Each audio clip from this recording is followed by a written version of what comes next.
હવે આગળ વાત કરીએ તો સાબરકાંઠા જિલ્લાના વિજયનગરના ગોલવાડા ગામે ગેરકાયદેસર કબજે કરાયેલા 150 હેક્ટર જમીનના દબાણો દૂર કરાયા। સાબરકાંઠા સહિત સમગ્ર ગુજરાતમાં છેલ્લા કેટલાય સમયથી જમીન તેમજ જંગલમાં કરાયેલા ગેરકાયદેસર દબાણો દૂર કરાવવાની મુહિમ શરૂ કરાઈ છે। સાબરકાંઠાના વિજયનગરના ગોલવાડા ગામની 150 એકર જેટલી જમીન પરના કાચા દબાણો દૂર થયા। એના પગલે આજે વન વિભાગ દ્વારા કાચા દબાણોનો દૂર કરાયા છે। જોકે સ્થાનિક વનવાસી લોકોએ દબાણ મામલે વિરોધાભાસ દર્શાવી 35 વર્ષથી રહેતા હોવાનો દાવો કરી રાજ્ય સરકાર પાસેથી ન્યાય મળે તો આવનારા સમયમાં આંદોલનની ચીમકી ઉચ્ચારી છે। સાબરકાંઠાના વનમાંથી વિસ્તારમાં આજે સાબરકાંઠા જિલ્લા પોલીસ સહિત એસઆરપી કેમ્પના જવાનોનો બંદોબસ્ત વચ્ચે 150 એકર જેટલી જમીનમાં કેટલાય સમયથી થઈ રહેલા ગેરકાયદેસર દબાણો વન વિભાગ દ્વારા દૂર કરાયા હતા। જોકે સ્થાનિક અરજદારોનું માનીએ તો છેલ્લા 35 વર્ષથી તેઓ અહીં ખેતી કરતા હોવાનું જણાવી રહ્યા છે, તેમજ પોતાના વડવાઓના સમયથી જંગલમાં થઈ રહેલી ખેતીથી આવક મેળવી પોતાનું જીવન ગુજારી રહ્યા છે। ત્યારે આજે વિજયનગરના ગોલવાડા ગામે સ્થાનિક પોલીસ સહિત એસઆરપી કેમ્પના જવાનોનો બંદોબસ્ત વચ્ચે વન વિભાગ દ્વારા કાચા દબાણો દૂર કરી જંગલ માટે જમીન ખાલી કરાવાઈ છે, જેના પગલે સ્થાનિક વનવાસી લોકોમાં વહીવટીતંત્ર સામે રોષ ફેલાયો છે। તેમજ આવનારા સમયમાં ગુજરાતના મુખ્યમંત્રી સહિત વહીવટીતંત્ર પાસે ન્યાયની માંગ કરી પોતાની જમીન પાછી મેળવવા રજૂઆત કરી રહ્યા છે। જોકે આવનારા સમયમાં વન વિભાગ સહિત ગુજરાતના મુખ્યમંત્રી સામે રજૂઆત કર્યા બાદ પણ ન્યાય ન મળે તો સાબરકાંઠાના વિજયનગરથી વનવાસી લોકોનું આંદોલન ઊભું થશે તેમ જણાવી રહ્યા છે।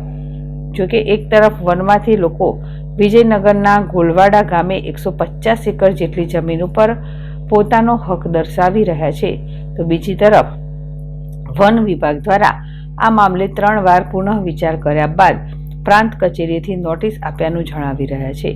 વન વિભાગ દ્વારા જિલ્લા કક્ષાએથી 3 વાર રજૂઆત થયા બાદ જગ્યા ખાલી કરવા માટે તમામ અરજદારોને લેખિત નોટિસ આપ્યા બાદ પણ કાચા દબાણો દૂર ન કરતા વન વિભાગે આજે પોલીસની હાજરીમાં તમામ કાચા દબાણો દૂર કર્યા છે। સાથોસાથ વન વિભાગની 150 એકર જેટલી જમીન ઉપર વૃક્ષારોપણ માટેની તૈયારીઓ આરંભી છે, તો બીજી તરફ વન વિભાગ દ્વારા સેટેલાઇટ તસવીર સહિત ટેકનિકલ સર્વિસના આધારે તમામ જમીન જંગલની હોવાનું જણાવી તમામ કાચા દબાણો દૂર કર્યા છે। સામાન્ય રીતે જળ જમીન કે જંગલમાં ગેરકાયદેસર બાંધકામની વાત આવે ત્યારે આક્ષેપ પ્રત્યાક્ષેપ દૂર ચાલતો હોય છે। જોકે વનવાસી વિસ્તારમાં જંગલની 150 એકર જમીન ઉપર વનવાસી લોકોએ પોતાનો દાવો રજૂ કર્યો છે, ત્યારે વન વિભાગે સેટેલાઇટ તસવીર થકી તમામ જમીન જંગલની હોવાનું જણાવ્યું છે। ત્યારે આવનારા સમયમાં સાબરકાંઠાના વિજયનગરના વનવાસી લોકો દ્વારા કેટલા લોકોને ન્યાય મળે છે તે પણ મહત્વનું બની રહેશે। જીલ રાવલ, ZSTV, સાબરકાંઠા।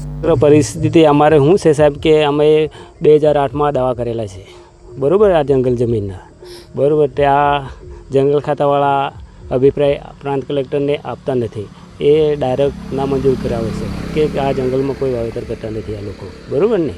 એટલે પછી આ બંદોબસ્ત બોલાવીને અમે 30 વર્ષ સુધી 30 વર્ષ થઈ ગયા આ જંગલમાં અમે રહીએ છીએ, ખેતી કરીએ છીએ, બરાબર ને। અમારી ઉંમર બી જતી રહી આમાં ને અત્યારે જંગલ ખાતાના આરોપો સાહેબે આ દબાણ દૂર કરવા માટે એસઆરપી પોલીસવાળા બધા બોલાયેલા છે।